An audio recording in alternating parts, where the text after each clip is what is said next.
जय श्री कृष्णा, नमस्कार, वंदे मातरम। तो मित्रों, कैसे हैं आप लोग? मैं उम्मीद करती हूँ कि आप एकदम मस्त होंगे, चकाचक होंगे और अपनी पढ़ाई एकदम आराम से कर रहे होंगे।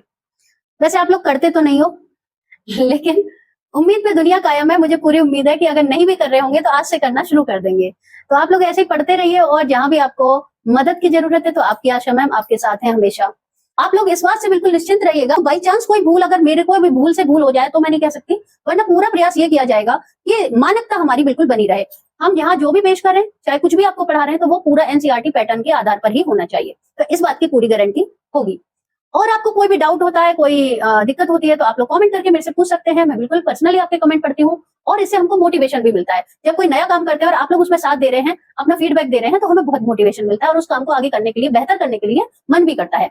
तो आइए आप लोग डिस्क्रिप्शन एक बार चेक कर लीजिएगा, जो लोग भी नए जुड़ रहे हैं, क्योंकि उसमें क्या है, इससे प्रीवियस जो वीडियो है उसमें लिंक दिया हुआ है। तो पहले आप वो वीडियो देख लीजिए, उसके बाद ये देखोगे, क्योंकि ये क्रम है। तो हम वर्ण विचार लेकर चल रहे हैं, जो कि बहुत ही इंपॉर्टेंट और सेकंड चैप्टर है आपके सिलेबस का। वर्ण विचार क्या है? भाषा की, किसी भी भाषा की सबसे छोटी ध्वनि वर्ण कहलाती है, ये सभी जानते हैं।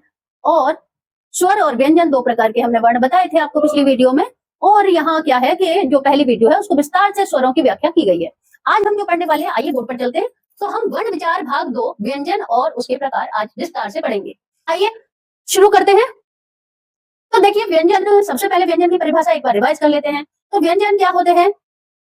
स्वर है हमारे ऐसे वर्ण जो आराम से स्वतंत्रता पूर्वक बोले जा सकते हैं। उन्हें बोलने के लिए किसी अन्य वर्ण की, अन्य किसी अक्षर की सहायता नहीं ली जाती, तो वो स्वर कहलाते हैं। वही अगर किसी वर्ण को बोलने में, उसका उच्चारण करने में किसी अन्य वर्ण की या स्वरों की सहायता ली जा रही है, तो उनको हम व्यंजन कहते हैं।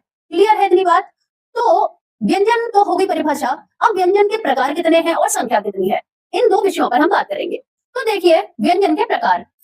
सबसे पहले क्या है, व्यंजन मुख्य रूप से 3 प्रकार के हैं। 1 2 3। आप ध्यान देंगे इस बात को। अगर मुख्य व्यंजनों की हम बात कर रहे हैं, तो सबसे पहले हम बात करेंगे स्पर्श व्यंजन की। स्पर्श का मतलब होता है छूना या टच करना। हम जब कोई वर्ण बोलते हैं और हमारी जो जिह्वा है वो मुख के किसी पार्ट को टच करती है, छूती है, स्पर्श करती है, तो जिस हिस्से को हमारी जिह्वा स्पर्श करती है, उसी के आधार पर हम उसका उच्चारण स्थान पता कर लेते हैं। और उसी के आधार पर, उच्चारण के आधार पर ही हमने वर्णों को यहाँ पर क्या किया, व्यंजनों को बांटा है। तो स्पर्श व्यंजन का अर्थ है कि जिस भाग को, मुख के जिस भाग को जिह्वा स्पर्श करेगी, किसी भी भाग को स्पर्श करेगी, वो होंगे स्पर्श व्यंजन। इनकी संख्या होती है 25, क से लेकर मा तक। क ख ग घ ङ प फ च छ ज झ ञ ट ठ ड ढ ण त थ द ध न प फ ब भ म। इस तरह से आपके टोटल हो जाते हैं कितने? 25। तो स्पर्श व्यंजन आपको समझ आ गए होंगे। अब हम बात करते हैं अंतःस्थ व्यंजन की। तो य र ल व, य र ल व, ये 4 होते हैं आपके अंतःस्थ व्यंजन। और अंतःस्थ व्यंजन किसको कहते हैं? जिन व्यंजनों के उच्चारण में हमारी जिह्वा मुख के किसी भी भाग को पूर्णतः स्पर्श नहीं करती, वो अंतःस्थ व्यंजन कहलाते हैं। अंतःस्थ व्यंजन क्या होते हैं? देखिए, कुछ स्वर हैं, कुछ व्यंजन हैं। जब हम स्वरों का उच्चारण करते हैं, जैसे अ आ, इ उ ऊ, ए ऐ, ओ औ, तो इन स्वरों के उच्चारण में क्या हुआ, हमने क्या देखा कि हमारी जिह्वा मुख के किसी भी भाग को स्पर्श नहीं करती है, सारे गले से बोले जा रहे हैं। लेकिन जब हम व्यंजनों का उच्चारण करते हैं, तो क से लेकर मा तक सारे व्यंजन मुख के किसी न किसी भाग को स्पर्श करके ही बोले जा रहे हैं। जबकि अंतःस्थ व्यंजन क्या है? ये ना तो पूर्णतः स्वर की कैटेगरी में आ रहे, ना ही व्यंजन की कैटेगरी में। ना तो ये ऐसा है कि स्पर्श करके बोल रहे हैं, और ना ही ये बिना स्पर्श के, यानी बीच में हल्का सा कहीं ये टच कर रहे हैं। जैसे ल में जबान थोड़ा सा टच ऊपर तालू पे कर रही है, व में दांत और होठों से टच हो रहा है, इसलिए इनको आंशिक रूप से स्पर्श के कारण अंतःस्थ व्यंजन कहा जाता है। इनकी स्थिति स्वर और व्यंजन के मध्य में होती है। समझ में आ गई आपको बात? तो आप और वीडियो को पॉज करके दोबारा देख सकते हैं अगर फिर भी नहीं आई है तो। अंतःस्थ व्यंजन भी 4 होते हैं, य र ल व। अब आते हैं थर्ड कैटेगरी, ऊष्म व्यंजन, तीसरा प्रकार। ऊष्म, देखो, ऊष्म से मतलब ऊष्मा या गर्मी। जब हम किसी व्यंजन का उच्चारण करते हैं और उसको उच्चारण करते समय मुख से गर्मी बाहर आती है, ऊष्मा बाहर आती है, तो उनको हम ऊष्म व्यंजन कहते हैं। जैसे श श श ह, श श स ह। तो एक ह ऐसा बोल के देखेंगे तो गर्म हवा हमारे हाथ पर आ रही है, इसको कहते हैं ऊष्म व्यंजन। अब आते हैं संयुक्त व्यंजन। तो मूल जो व्यंजन है वो तो होते हैं हमारे 33, क से मा तक, य र ल व, श श श ह। ये क से ह तक के जो 33 व्यंजन है, मुख्य रूप से यही हमारे व्यंजन कहलाते हैं। लेकिन इनके अतिरिक्त भी कुछ व्यंजन हैं जो कुल व्यंजनों की संख्या में आते हैं, और उनका वर्गीकरण अलग अलग प्रकार से किया गया है। देखिए, संयुक्त व्यंजन श, त्र, ज्ञ और श्र, इनमें क्या है, श की बात कर लेते हैं तो देखिए का धन श, तो का धन श, आधा का और पूरा श, दो व्यंजन मिलकर यहाँ क्या बना रहे हैं, श बना रहे हैं, क्ष, क्षत्रिय वाला क्ष। ऐसे ही त धन र, ये ता आधा और पूरा र, ये मिलकर बना रहे हैं आपका त्र। ज धन या, ज्य, क्या बोलते हैं इसका शुद्ध उच्चारण, ज्या, ज्ञान। तो ये ज्या जो है, ये क्षेत्र ज्ञान जो हम बोलते हैं, ये ज्या है। तो जा धन या, चूले वाली अड़ा, तो ये ज्या जो है ये बना रही है ज्ञान को। ऐसे श्र में क्या क्या आ रहा है, श आधा और र पूरा, श्र, इसमें क्या हो गया, श और र मिलके बना रहे हैं श्र। तो इस तरह जब दो व्यंजन मिलकर एक नया व्यंजन का निर्माण करते हैं तो उनको हम कहते हैं संयुक्त व्यंजन। जब दो व्यंजन मिलकर एक नए वर्ण का निर्माण करते हैं तो उनको हम कहते हैं संयुक्त व्यंजन। इसमें बात देखने वाली क्या है कि एक व्यंजन आधा है और एक पूरा है, यानी इसमें अ मिला हुआ है, स्वर मिश्रित है, और इसमें स्वर मिश्रित नहीं है। अगला जो व्यंजन का प्रकार है वो है आगत व्यंजन। ये देखिए, ये मूल रूप से हमारी वर्णमाला में नहीं होते और हिंदी वर्णमाला में इनको शामिल नहीं किया जाता, बल्कि ये हमारी भाषा में बाहर की भाषाओं से आकर, बाहरी देशों से आकर मिल गए हैं। जैसा कि आप जानते हो कि भारत देश पर अनेक राज्यों ने, अनेक देशों ने क्या किया है, शासन किया है।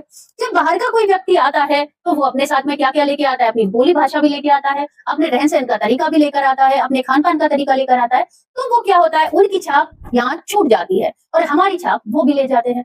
वैसे ही जब यहाँ मुगल आए, यहाँ पे पारसी आए, यहाँ पे अंग्रेज आए, तो पुर्तगाली आए, ये सब लोग जब यहाँ पे आए तो उनकी भाषा के कुछ वर्ण हमारी भाषा में मिश्रित हो गए, उन्हीं को कहा जाता है आगत व्यंजन। ये मुख्य रूप से है, देखिए क, ख, ग, ज और फ। हमारी हिंदी जो देवनागरी भाषा है, तो आजकल इसमें आगत वर्ण के रूप में हम इन 5 अक्षरों का प्रयोग कर रहे हैं, जो कि मुख्य रूप से उर्दू, फारसी और अरबी भाषा से आए हैं और ये जो है प्रयोग किए जा रहे हैं। इनकी पहचान क्या होती है, आगत वर्णों की पहचान होती है, इनके नीचे नुक्ता का प्रयोग किया जाता है। नुक्ता देखिए, बिंदी, यहाँ नीचे एक बिंदी का प्रयोग किया जाता है, इसे नुक्ता कहते हैं। और इसका जो उच्चारण है वो अपने देवनागरी के वर्ण से अलग होता है। जैसे क तो हमारी देवनागरी लिपि में भी है, यानी हमारी भाषा में भी है, लेकिन ये क क्या है, क, और इसको बोलेंगे क, क, क, इस तरह से। जैसे ज और ज, ज और ज, इनके नुक्ता जहां पे लग जाए तो समझ लो जैसे इनका अर्थ भी चेंज हो जाता है।